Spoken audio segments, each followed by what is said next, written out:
Meta. This is how you will start a new event. This cell entry will be your URL subdomain. For example, myevent.hybridley.com. The My Event portion is the area you will enter when creating a new event. The description area is for your reference only. Feel free to type in notes about your event here. Authentication. Hybridley has several methods of logging into your event site. Based on your needs, you will choose one of these 3 options. 1. Low security, no password. No password allows for quick access to the event by allowing your attendees to simply type in their email address to get into the event site. 2. Medium security, global password. The global password option allows for you to add a single password for your attendees to have access to the site. This provides more security if you so choose. 3. High security, individual password. The individual password option allows your attendees to create their own password, providing a much higher security measure. If the password is forgotten, the attendee can click the Forgot Your Password button on the login page.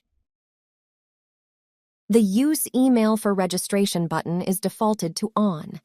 Hybridley's default tracking is done through email. If you wish to use a different field on the login page, you can do that by disabling this button. More to come on this in a detailed tutorial, so if you are a beginner, let's leave this enabled by default. You can change it later. The Require Registration button is as it sounds. Like most event portals, we have a registration page and a login page. By default, this is enabled to allow for a registration page. This is good for events where you send the registration out before an event starts. If you disable the button, the attendee can bypass registration and go straight into the site.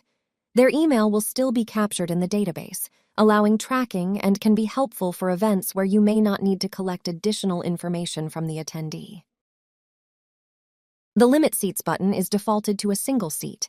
It limits each user to a single login at any given time. An attendee can switch devices, however, if they do, they will be logged out of the old device. This is only editable by contacting Hybridley support. Please email us at support@hybridley.com and we can review your case.